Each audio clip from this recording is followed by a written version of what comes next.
Blessed people of God, blessed one, good morning. I trust you are kicking well and you are keeping fine by the grace of God. Um, this morning, I'm glad, I'm happy to see you again. And I thank God for the gift of life.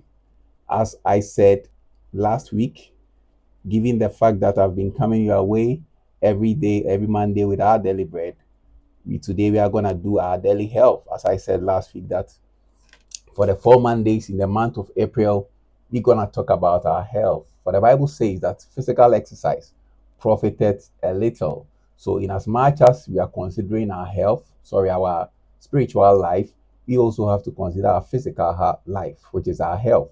So, today we're going to talk about health.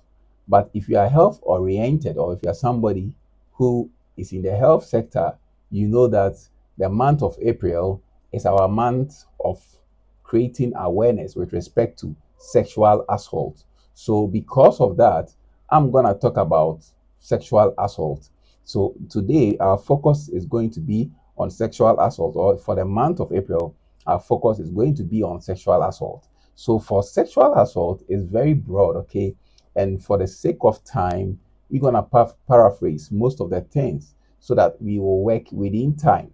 And based on my research, or with respect to my research, I was able to go into the guidelines of the WHO, which is when we talk about hierarchy, the boss of the boss when it comes to health information. Okay, that's the organization that supervises every health um, program that we undertake in this world. So, World Health Organization, and also I took some information from the National Sexual Violence Resource Center in the US. Okay, so along the line, we will channel down into our own country, our locality, Ghana, where we will talk about some rules and regulations governing sexual assault, and also some aspect of sexual assault which we will really take into consideration in Ghana. So, first of all, sexual assault is any sexual act, attempt to obtain a sexual act or other act directed against a person's sexuality using coercion, manipulation, threats by any person, regardless of their relationship to the victim in any setting. I'm taking it again. So, sexual assault is any sexual act, attempt to obtain a sexual act, or other acts directed against a person's sexuality using coercion, manipulation, threats by any person, regardless of their relationship to the victim in any setting. So, realize that the definition is broken into pieces so that you really understand. First of all, sexual assault is an act. So it's a sexual act, an act of sex. So that means that at the end of the day, sexual assault I mean, will lead to sex. So it's an act of sex, will lead to an intercourse. So the second one is attempt to obtain a sexual act. So what to do to obtain that intercourse, that sex act, that will take place at the end of the day is, the things also to consider. So the attempt to obtain a sexual act, for instance, touching, kissing, saying some words to instigate people into sex, okay, doing things that will really lure people into sex without their consent. Okay, so and they said it's usually with coercion, manipulation, threats by any person, regardless of their relationship to the victim in any setting. So it doesn't matter your relationship with the person, so far as it is a deal or it is an act without consent and it is under manipulation, under threat, under coercion. That means that you consider it as sexual assault. If you read some books, they alternate sexual assault with sexual violence. So we can say that wherever you see sexual assault, consider it also as sexual violence. So sometimes they will not say assault, but they will say violence. So that is it for sexual assault. So you realize that there has to be a consent for we not to consider it as an assault.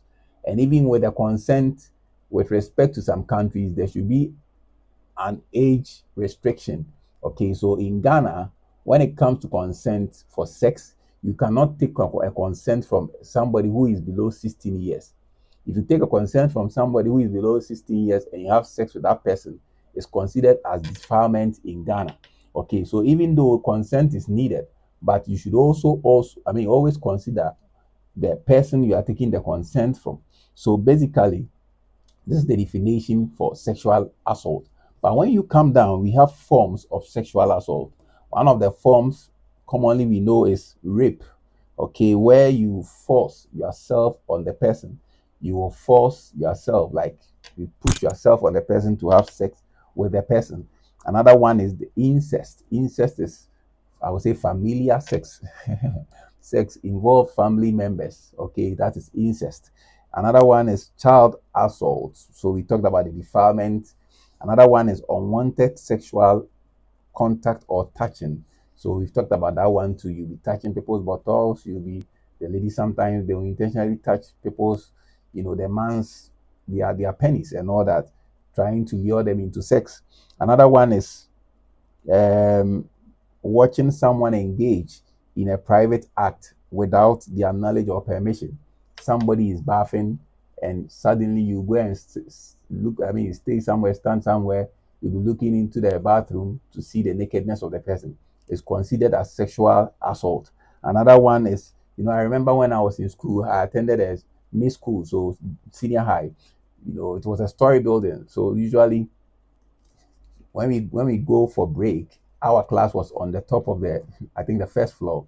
So usually the guys will stand down and will be seeing the girls when they are descending the stairs or climbing. They'll be standing down so that they will see they are under. And I told you they are happy. Okay. So that is an example of watching some private parts of somebody or someone engaging private acts without their consent. Non-consensual image showing. So, for instance, you are in a group, suddenly somebody displays a pornographic image in the group, or somebody sends you privately a pornographic image or some part of their bodies that will lure you into sex. So that is also a sexual assault. Another example is you masturbating in public. So a lady masturbating in front of guys publicly, and a guy also doing the same thing. We don't see this with a normal being, but usually we see it with the people suffering from schizophrenia. And and when you do that, it's amazing because people get surprised that can a normal human being really do this? But when you do it, it is I mean, when a normal human being do this, it's considered as sexual assault because the madman, you cannot arrest the madman who think that they are mad and they are doing that. Another example is um, exposing one's genitals or naked body to others without consent. So another one too is sexual harassment and sexual exploitation and trafficking. So I'm leaving you here today, and you know when we meet next time, that's next Monday, we're gonna talk more on the rape, more on the child assault, or let's say defilement, and more on the harassment and exploitation. Okay, and we are going to use the guidelines in Ghana, the policies governing this, what the constitution says with respect to rape, with respect to defilement, sexual harassment, sexual exploitation, and the rest. So before I end here, I'll cite an example with respect to the threat, okay, the sexual threat. I remember there was this guy because there was a news that's I think last 2 years or so, some years back in Ghana, that one teacher in a public school, okay, trained teacher, slept with most of the girls there, I think the basic school. And when he was doing that, whenever he slept with them, he ejaculated into their mouth, and he would tell them not to say it. If they should say it, this was going to happen to them. So that and the guys, I mean the children were fed up, and they went to tell their parents about it, and they reported the guy to the chief of the town, and he was fired. His license was revoked. So some of these things really go on, and you may think that it's not something true. So he threatened the children that if they should tell their parents, they were going to die or something was going to happen to them. I remember a case of the so another example of the manipulation. I remember a case where Some ladies went to a fetish priest for some sort of power with respect to, I think, the academics also. I don't know whether money or academics or something. Three ladies in Ghana here, a real news. I mean, it's a true story. And they went and the fetish priest manipulated them that before they will get whatever they wanted, he has to sleep with all of them. And the ladies committed themselves to him and he slept with them. According to the ladies' own story, the man slept with them like for more hours, the three of them.